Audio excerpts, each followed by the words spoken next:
जरा सोचिए, एक एक्टर जो अपनी कामयाबी के बिल्कुल टॉप पर है, पूरी दुनिया उसे सिर्फ एक नाम से जानती है, और फिर अचानक वो गायब हो जाता है। आज हम बात करने वाले हैं यश की और उनके करियर के सबसे बड़े, सबसे रिस्की दांव की। हाँ, रॉकी भाई, बस यही नाम काफी है। ये सिर्फ एक फिल्मी कैरेक्टर नहीं था, ये तो एक फिनोमेना बन गया था। एक ऐसा आइकॉन जिसे आप कह सकते हैं पूरा देश सेलिब्रेट कर रहा था। लेकिन फिर एकदम सन्नाटा। केजीएफ 2 की जबरदस्त कामयाबी के ठीक बाद यश स्क्रीन से पूरे 3 साल के लिए गायब हो गए। सोचिए, कोई फिल्म नहीं, कोई अनाउंसमेंट तक नहीं। सवाल यह है कि आखिर क्यों? तो ये जो चुप्पी है, क्या ये किसी बड़े तूफान से पहले की शांति है, या फिर ये एक ऐसा गैम्बल है, एक ऐसा दाव है जो इस सुपरस्टार का पूरा करियर तबाह कर सकता है? चलिए आज इसी पूरे रहस्य से पर्दा उठाते हैं। देखिए, इस सवाल का जवाब जानने के लिए ना हमें पहले उस इंसान की कहानी को समझना होगा जो इस कामयाबी के पीछे है। और यकीन मानिए, ये कहानी किसी फिल्म की स्क्रिप्ट से कम नहीं है। आज जिन्हें पूरी दुनिया रॉकिंग स्टार यश के नाम से जानती है, उनका असली नाम है नवीन कुमार गौड़ा। और बैकग्राउंड, एक बस ड्राइवर के बेटे जिनका फिल्म इंडस्ट्री में दूर दूर तक कोई कनेक्शन नहीं था। उन्होंने अपना सफर शुरू किया टीवी सीरियल्स में छोटे मोटे रोल्स से। मतलब उस वक्त किसी में शायद सोचा भी नहीं होगा कि ये लड़का एक दिन इंडियन सिनेमा का नक्शा बदल देगा। और फिर आई केजीएफ। साल 2018 में चैप्टर 1 ने कन्नड़ सिनेमा को सीधा नेशनल मैप पर लाकर खड़ा कर दिया। और 2022 में चैप्टर 2, उसने तो जैसे सुनामी ला दी। बॉक्स ऑफिस पर रिकॉर्ड टूट रहे थे। और यश अब सिर्फ एक कन्नड़ स्टार नहीं थे, वो बन चुके थे एक पैन इंडिया सुपरस्टार। एक बात समझनी होगी, केजीएफ सिर्फ एक एक्शन फिल्म नहीं थी, ये एक तरह की क्रांति थी। इसने ये साबित कर दिया कि एक अच्छी कहानी को भाषा की सीमाओं में नहीं बांधा जा सकता। लोग यश को भूलकर रॉकी भाई को जानने लगे थे। और बस यहीं से कहानी में एक बहुत ही दिलचस्प मोड़ आता है। अपनी कामयाबी के बिल्कुल पीक पर पहुंचकर यश ने कुछ ऐसा किया जिसकी किसी को बिल्कुल भी उम्मीद नहीं थी। वो खामोश हो गए। केजीएफ 2 के बाद हर कोई उनकी अगली फिल्म का इंतजार कर रहा था। एक साल निकल गया, फिर दूसरा साल, फिर तीसरा साल, लेकिन कोई खबर नहीं। आखिर यश गायब कहाँ हो गए थे? और जाहिर है, इस लंबी चुप्पी ने अफवाहों का बाजार गर्म कर दिया।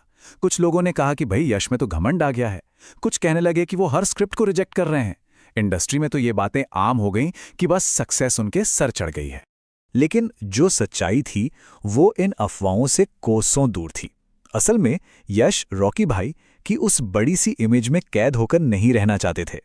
वो दुनिया को ये दिखाना चाहते थे कि वो सिर्फ एक एक्शन हीरो नहीं है, बल्कि एक वर्सेटाइल, एक असली एक्टर हैं। और फिर पूरे 3 साल के लंबे इंतजार के बाद एक अनाउंसमेंट हुई। एक ऐसी अनाउंसमेंट जिसने सबको सचमुच में हैरान कर दिया। पूरी इंडस्ट्री और फैंस सब शॉक में थे।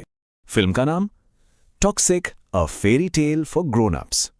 अब ये नाम ही सुनिए, ये अपने आप में एक पहेली जैसा है। साफ पता चल रहा है कि ये केजीएफ के यूनिवर्स से मीलों दूर किसी बिल्कुल ही अलग दुनिया की कहानी है। आप जरा इस गैम्बल के साइज को समझिए।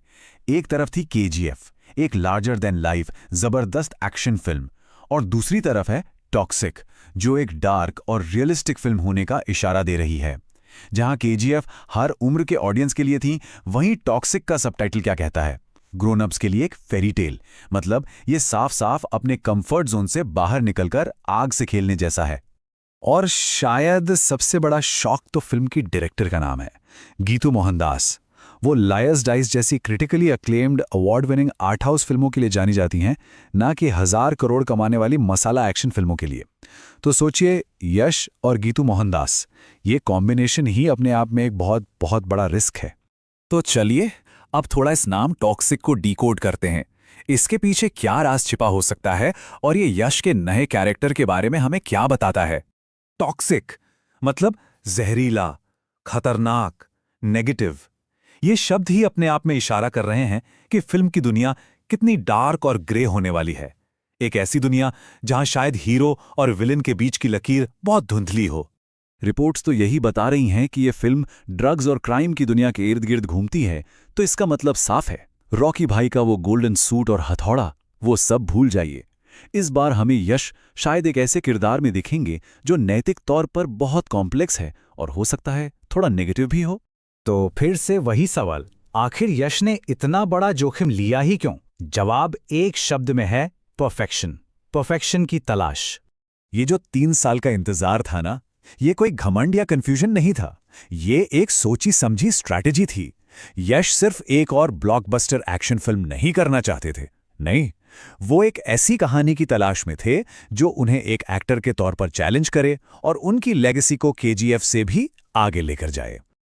और अब हम आते हैं उस सबसे बड़े सवाल पर, वो सवाल जिसका जवाब पूरी इंडस्ट्री और करोड़ों फैंस बेसब्री से जानना चाहते हैं।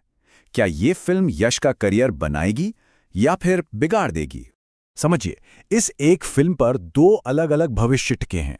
एक तरफ अगर टॉक्सिक फ्लॉप हो जाती है तो बहुत मुमकिन है कि ऑडियंस उन्हें इस नए अवतार में एक्सेप्ट ना करे और रॉकी भाई की इमेज हमेशा के लिए उन पर हावी हो जाए।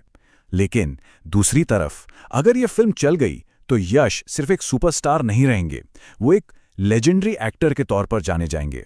वो ये साबित कर देंगे कि वो कोई भी रोल, किसी भी तरह का रोल कर सकते हैं।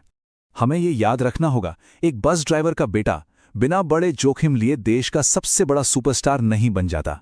उनकी तो पूरी कहानी ही मुश्किलों को चैलेंज करने की रही है और टॉक्सिक उनके करियर का अब तक का सबसे बड़ा और सबसे खतरनाक चैलेंज है। लेकिन ये पूरी कहानी हमें एक बहुत बड़े सवाल पर लाकर छोड़ देती है। क्या इतिहास रचने के लिए अपनी बनी बनाई सेफ इमेज को दांव पर लगाना जरूरी होता है? क्या सबसे बड़ा रिस्क लेना ही एक सच्चा लेजेंड बनने का इकलौता रास्ता है? खैर, इसका जवाब तो सिर्फ वक्त ही देगा।